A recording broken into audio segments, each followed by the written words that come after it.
Inumpisahan na nga palang lagyan ng masilya mga kakulit ang ipinapagawa naming dream house. Pero bago nga ang lahat ng iyan mga kakulit, ang bago ko nga munang ipapakita sa inyo, ang paglalagay nga nila ng mga metal paring para sa magiging kesame ng aming ipinapagawang dream house. At ang magi-install ng mga metal paring ngayon mga kakulit, walang iba kung hindi ang inyong daddy kulit. Bali habang nag-i-install nga sila mga kakulit ng mga metal paring para sa magiging kesame, yung iba naman naming trabahador mga kakulit nagmamasilya naman dito sa aming ipinapagawang dream house. Inuna nga palang palagyan ng masilya mga kakulit ng inyong daddy kulit yung mga kwarto dito sa second floor. At sa part nga na ito mga kakulit nag-pass forward na nga yung aming mga video. Dahil maraming part na namasilyahan na nga sa second floor mga kakulit na hindi nga namin na-videohan. Kaya naman kung inyo nga palang mapapansin mga kakulit dito na nga sa ground floor sila nagmamasilya. At dahil wala naman akong ginagawa mga kakulit, kaya naman kahit papaano tumutulong nga ako sa mga ginagawa dito sa aming ipinapagawang dream house. At syempre kung ano nga lamang ang aking mga makakayang gawin, yun nga lamang ang aking ginagawa. At habang natatapos na ngang masilyahan mga kakulit itong aming ipinapagawang dream house, sobrang nakakatuwa dahil mas lalo na nga itong gumaganda mga kakulit. Nitong wala pa nga itong masilya mga kakulit,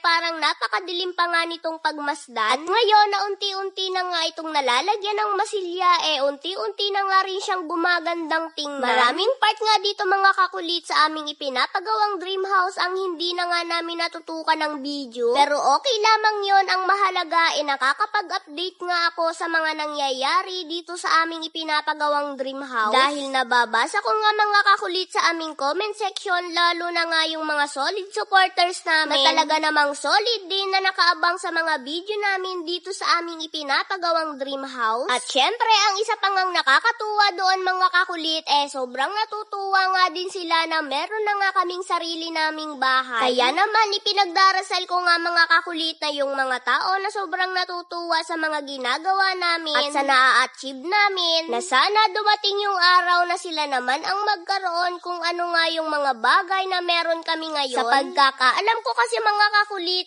mas binebless nga ni Lord yung mga tao na natutuwa sa mga na-achieve ng iba, at yung mga tao na hindi nga natutuwa sa mga na-achieve ng iba, bahala na nga sa inyo si Lord. Charot, hindi dapat gayon. Charot!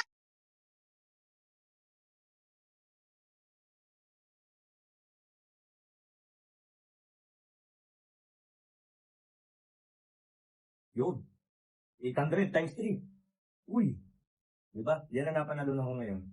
800 times 3, 24. Oh, 24. O di ba? Bet 100 lang, 24 agad, isang game lang. Kaya ano pang hinihintay mo? Check the comment section. PH Kidlat, kaya kung gusto mong subukan, check mo na ang comment section. At syempre, kung magre-register ka, screenshot mo, send sa comment section kasama ang Gcash number. At kung magkakashing ka, screenshot mo rin kasama ang Gcash number. Send mo sa comment section.